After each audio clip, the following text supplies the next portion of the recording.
Hello and welcome to Awakened with Lea, the next chapter. I'm your host, Lea, and this show is about bringing to the forefront diverse guests who have experienced adversity and major or minor transitions in life so that we can provide our viewers with courage, confidence, and tangible tools to navigate any challenge in life with the lived experience and wisdom of our guests.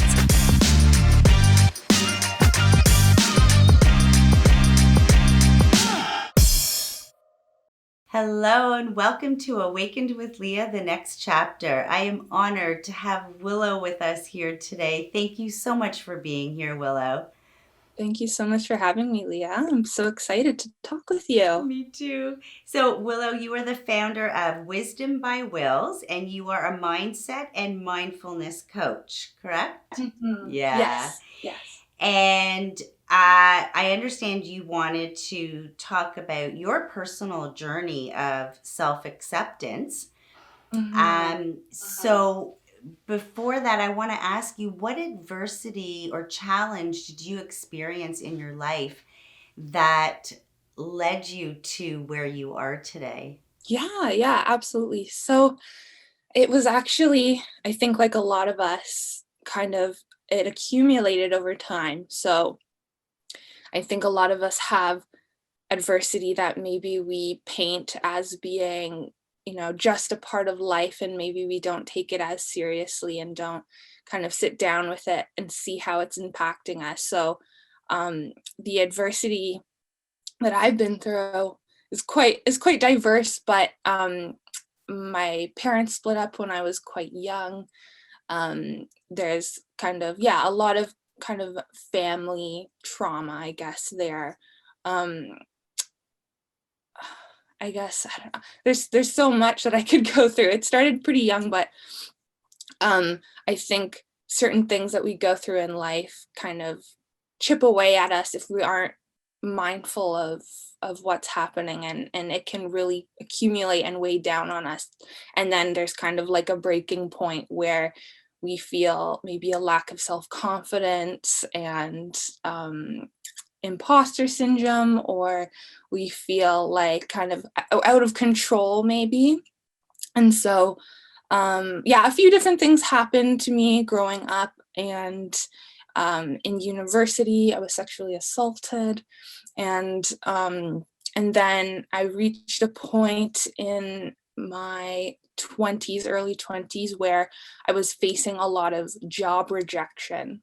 And that was a bit of a tipping point for me, where I felt like I really had to reflect back on who I was, what my values were, and what tools did I have to help assist me through past adversity and future to come. And I realized I didn't have a lot of tools. And so I felt alone, and I felt kind of just ill-equipped to handle the heavier situations that we go through in life. So it was really, at that point in my 20s where I was out of university, so there was less distraction. I was kind of out in the real world. And I felt like I really needed to reflect on what I was doing to help myself versus just kind of sitting back and watching life kind of happen to me. I just want to circle back to what you said earlier. So at first, you weren't even aware that there was any other way to be. This is just how was experiencing life based on the experiences that you were having. Yeah. And it sounds like the lack of self-confidence and imposter syndrome was showing up, like the first signs were showing up through the job rejections. Is that okay?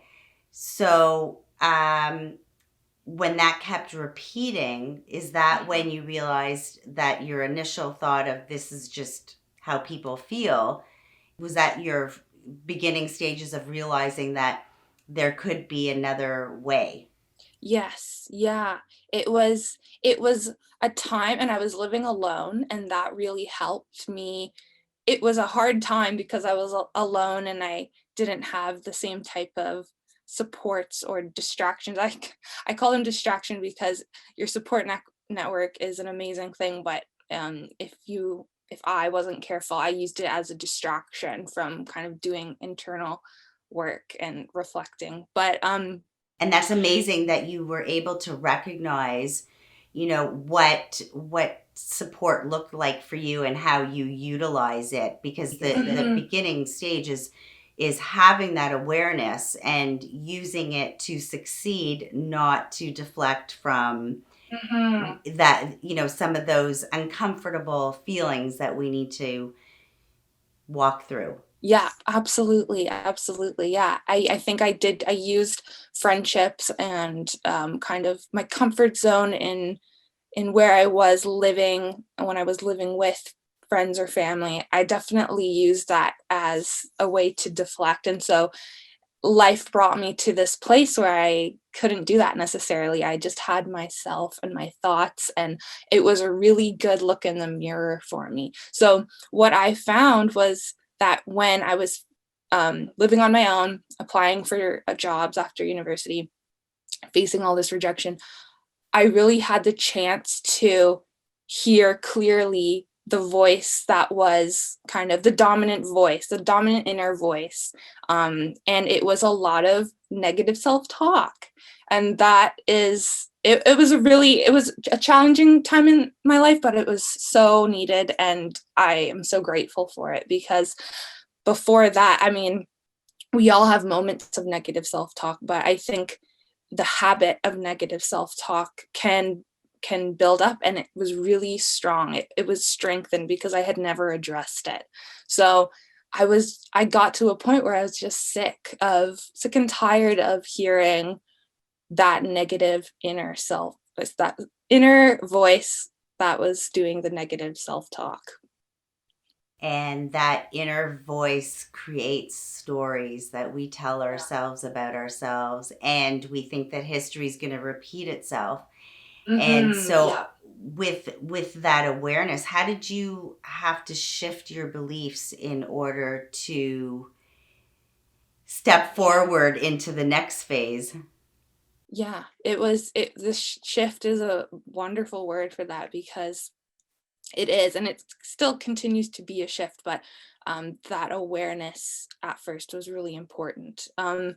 So I basically, what I did is I realized, okay, this is a bad habit, and this negative self-talk is jumping to conclusions that aren't even true. And they were a lot about my self-worth and my deservingness around money, around what I was capable of, around and I know a lot of people struggle with this, and it's this voice, these negative, now I know that they're thought patterns that we have. um they're so ingrained and they're so practiced over time because they're unchallenged, which is very fair, that they seem real and they seem like they're the truth. You say, oh, well, my surroundings are showing me this, it must be true that I am this kind of thing. So that was the first time I practiced affirmations, actually.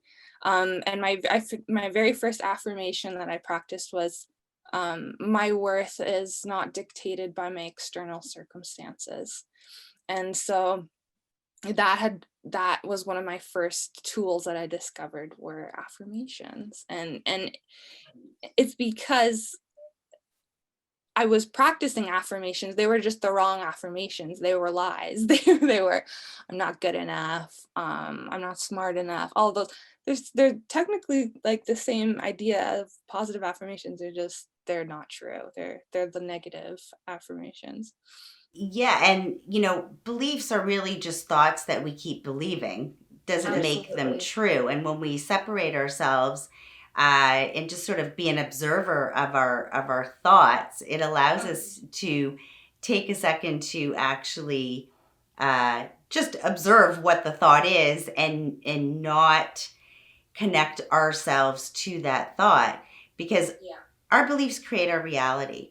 So what if we chose to believe before we actually believe even? What if we chose just to believe positive, and you started that with the affirmations, and then I guess like stacking, you add enough of those up, and so a new reality is created. Absolutely. Yes. Yeah, it is. And a lot of the things that we tell ourselves that are limiting beliefs, I like to use that word too, limit, because they're limiting. They don't leave room for growth or experimentation or mistakes. They say, you didn't get it on the first try, you'll never get it. Things like that. So I like to really identify when a thought is limiting, because it's usually just based on one experience. And that's something I went live with a couple of friends the other month about affirmations. And I just want to say it's so valid if you had one negative experience or a trauma or something, and beliefs are formed from that one experience. That's very valid. I don't invalidate that experience, but just to be mindful of what kind of voice is coming from that one experience, because just because maybe you failed once at something, or a family member told you this thing that's not true about yourself, we kind of base everything off of that, or a lot of our life off of that one untrue statement or experience. And so yeah, I don't want to invalidate anyone's experience that causes them to have limiting beliefs, but I just want to share with people that you can turn your beliefs around and you can base them off of things like your successes and the fact that you are surviving and getting through this hard time. Or so yeah, there's a world of possibility with affirmations, and they really do help. And it's something to remember that it's not our whole identity when one particular incident happens. Then Yes. when we create that story and we believe, let's say, we're not smart enough or pretty enough, and we need to decipher between the truth, and what typically occurs is that we look for evidence to prove that we are correct in our thinking. And we create this, it's my whole identity, and we live life through that identity, not even realizing that there could be other perspectives.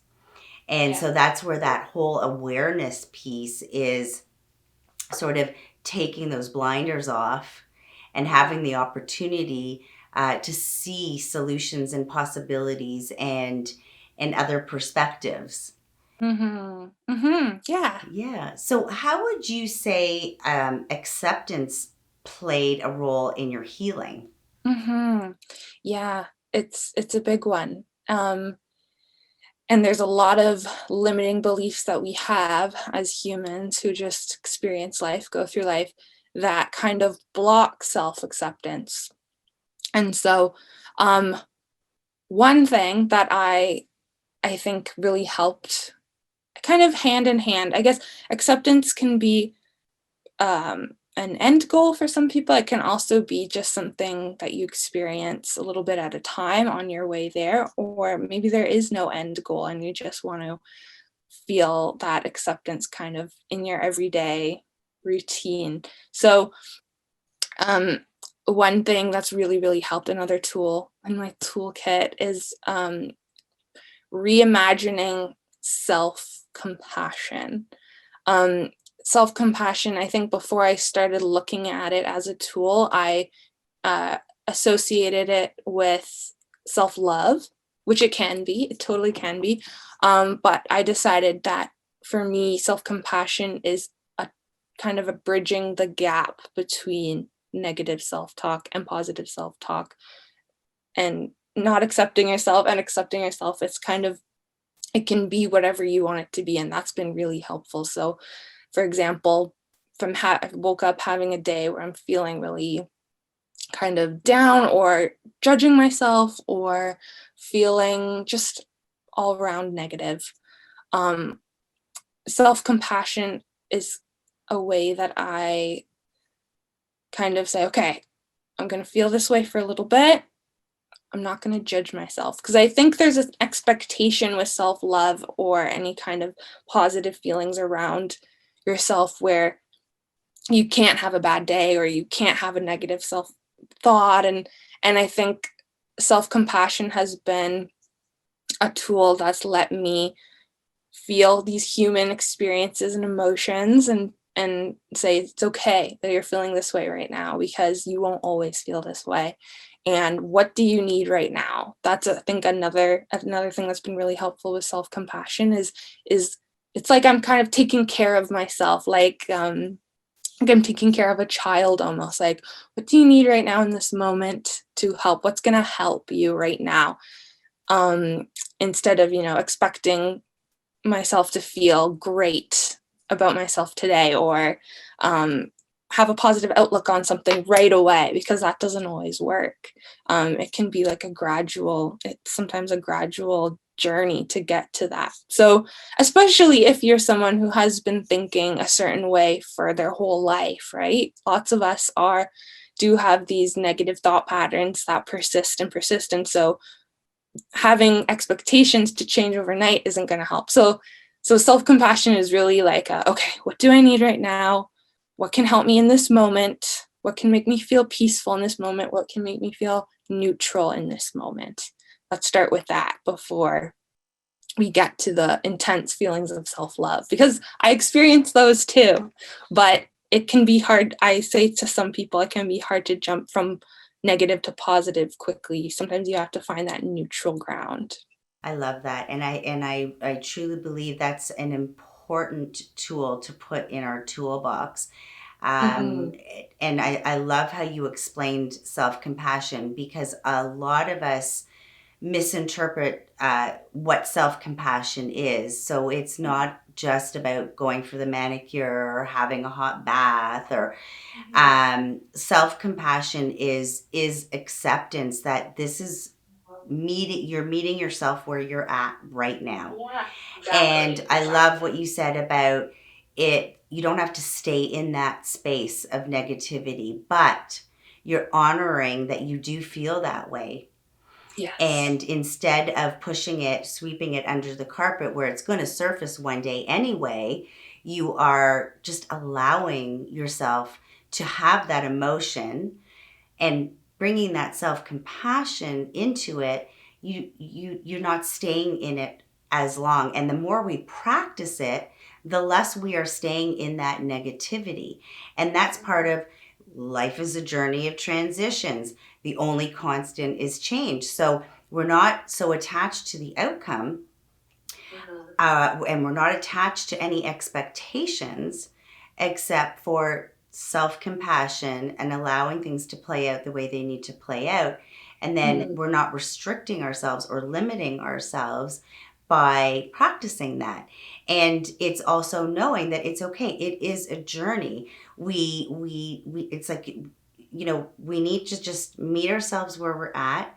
And as long as we have the willingness to learn and grow as we go, and being okay with that, then we are able to be present in the moment and feel happiness and joy in the moment.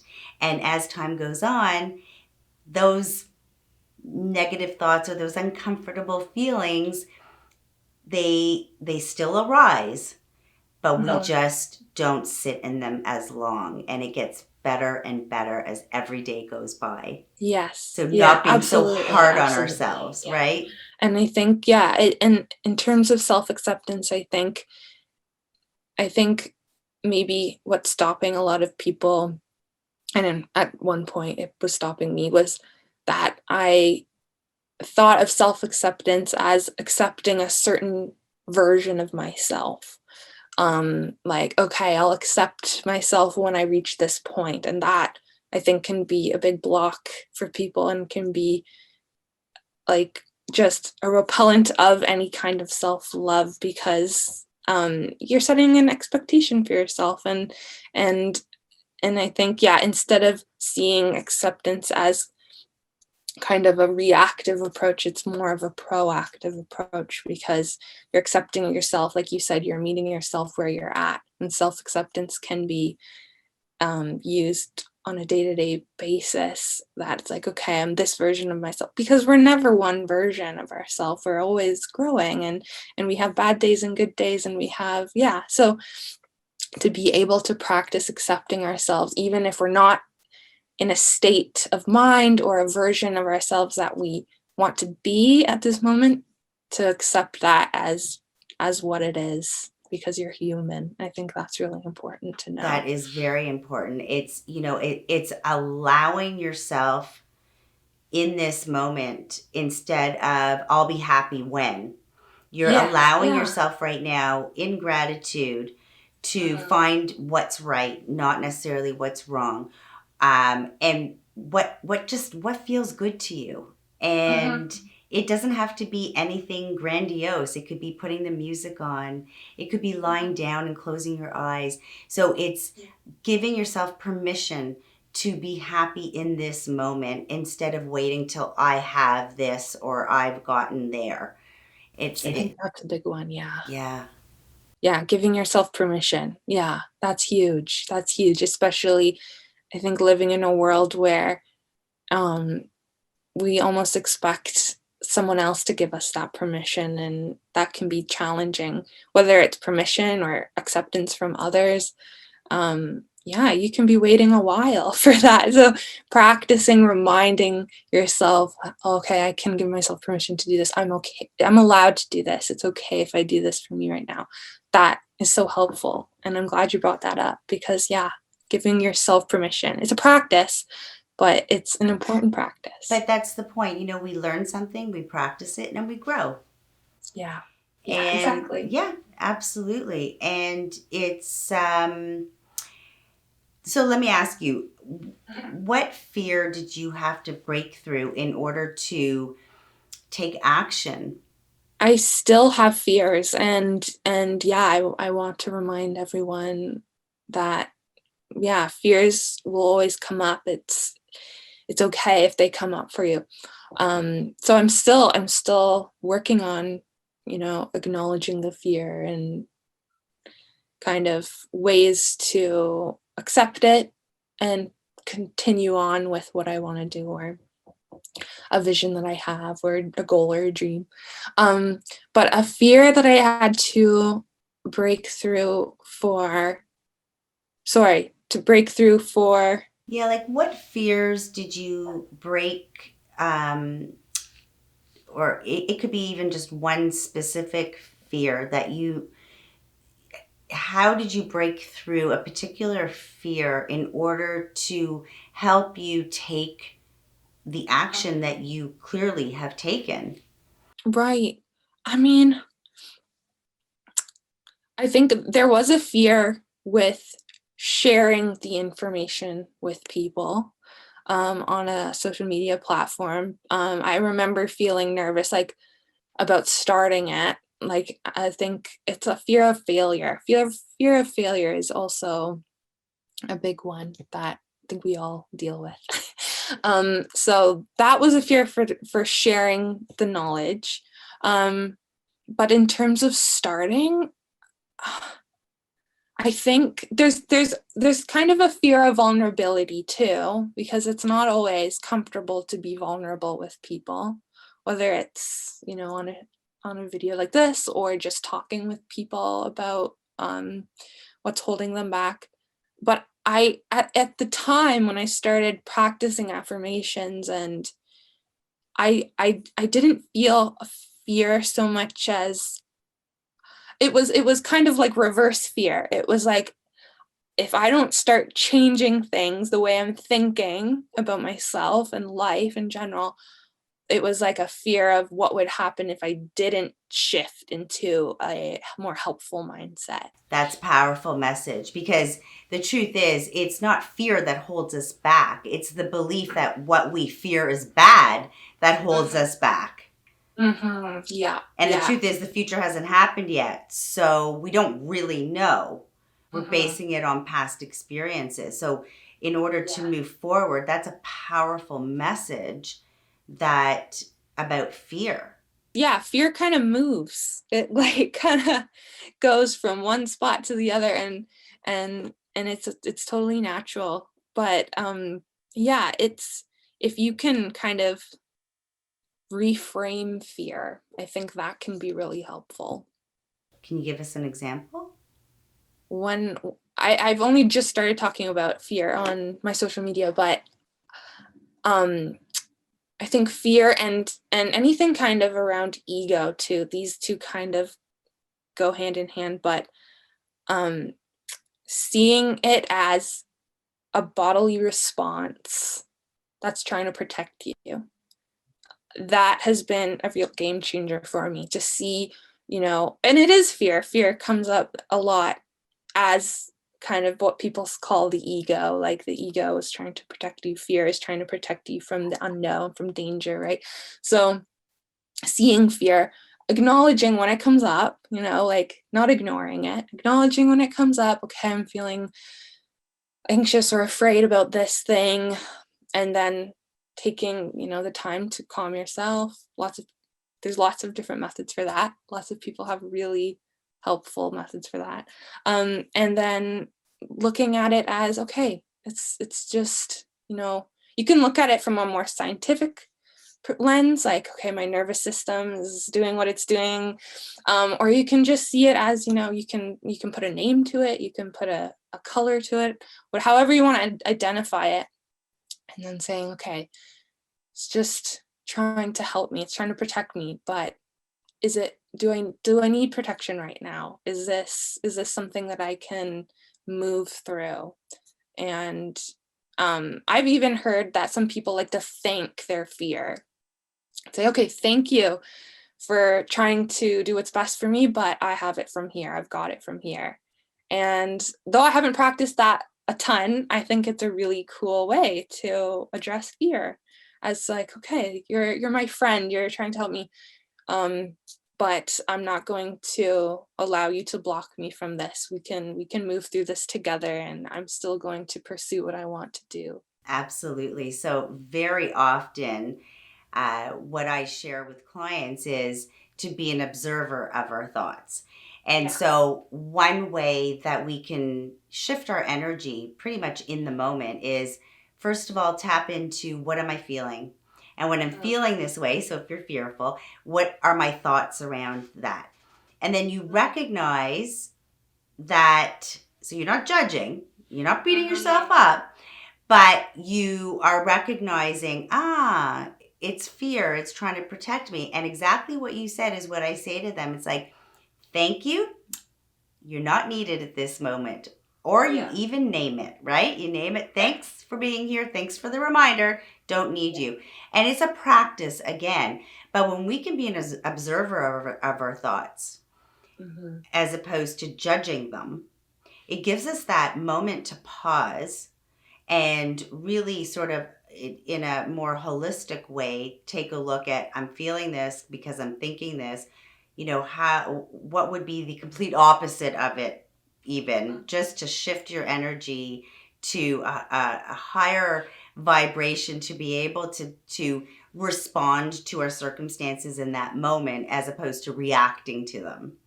Yeah, exactly. Yeah.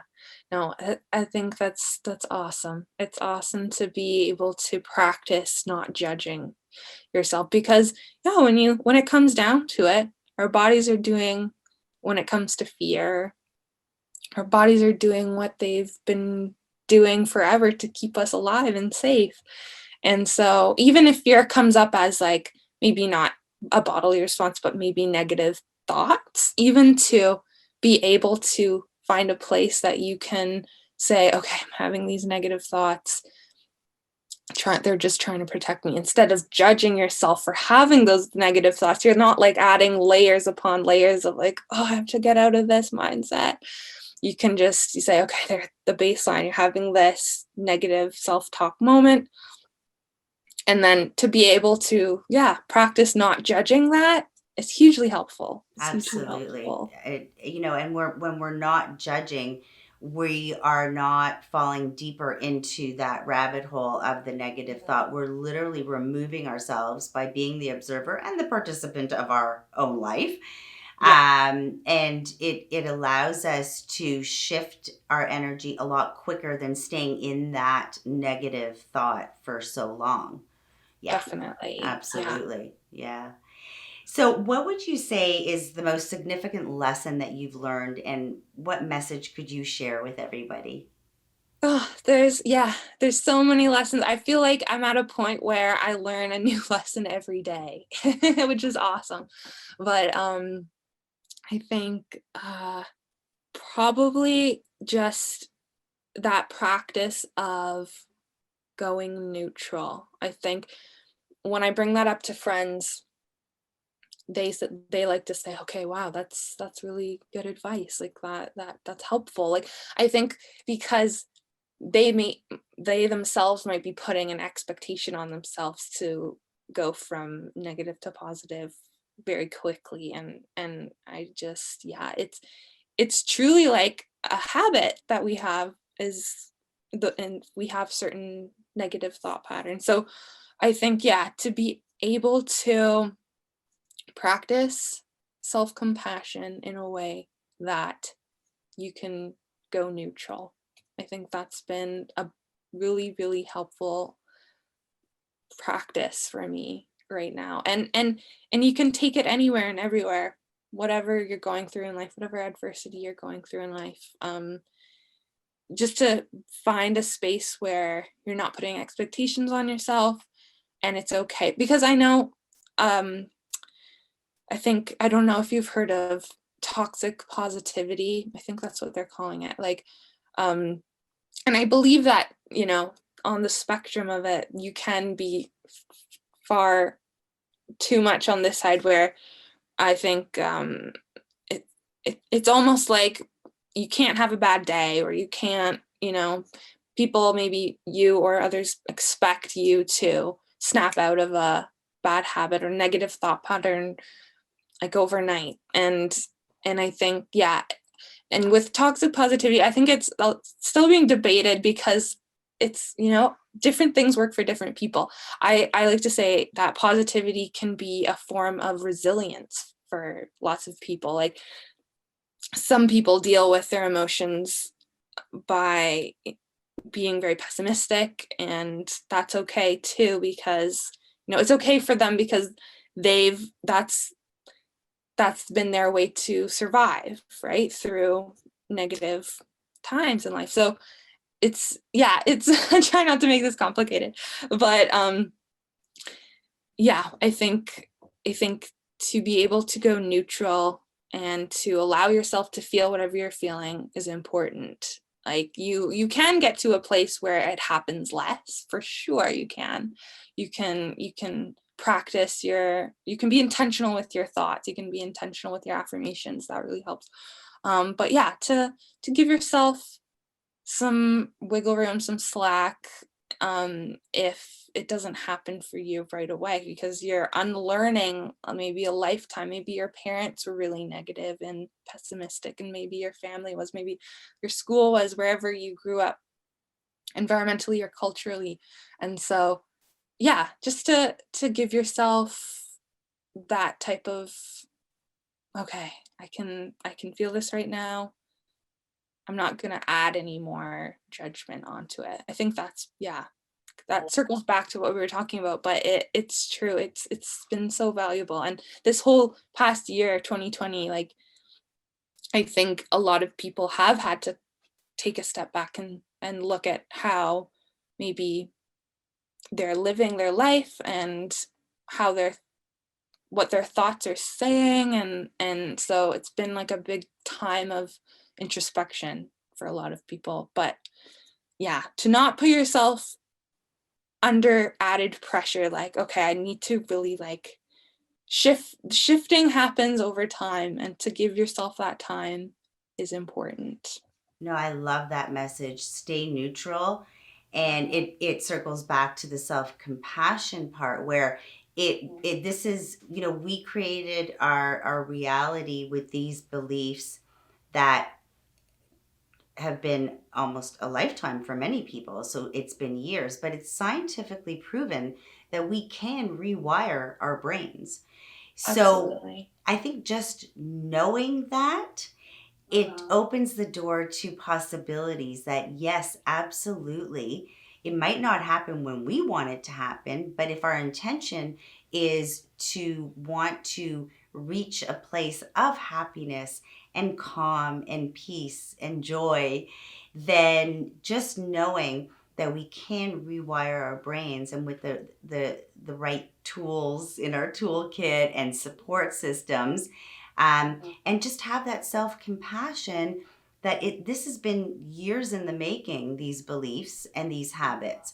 So literally stay neutral, bring that self-compassion in, and let the magic in. Yeah. Yeah. And it's the same with gratitude. I mean, I think gratitude is hugely helpful tool. I think a lot of us are kind of awake to that now. I would like to think so, that practicing gratitude changes us It helps us on many see different what's levels. right. Yeah, Sorry? it helps us recognize what's right, not only Mhm. what's wrong. So we invite that positivity into our day.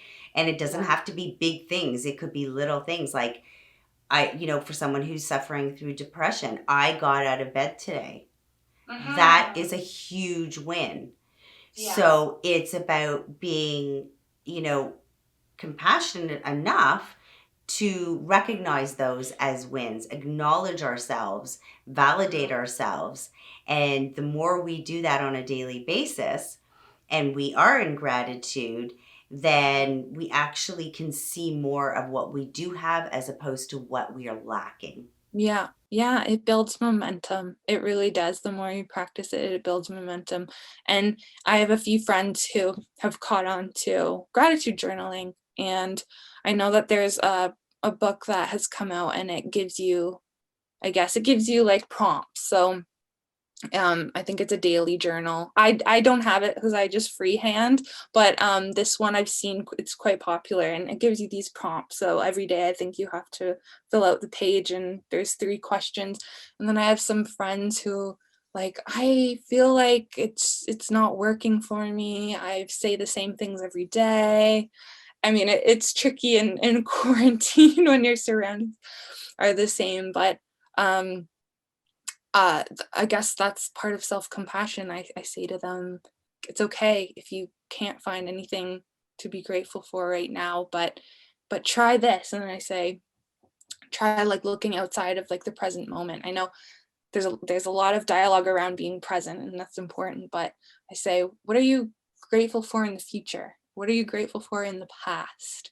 Like kind of expand out, and because there's really like you can find something everywhere. It just takes a little bit of, I guess, opening your mind to it. And it's easy to fall into that, like the same things every day and kind of feel like almost desensitized in a way. And yeah, so I try to say, okay, give yourself a break, have that self-compassion, like go neutral for a bit, and then yeah, kind of expand out, like, and that someone was really actually excited about just thinking about the future and what they're grateful for in the future, and that kind of brings it into you.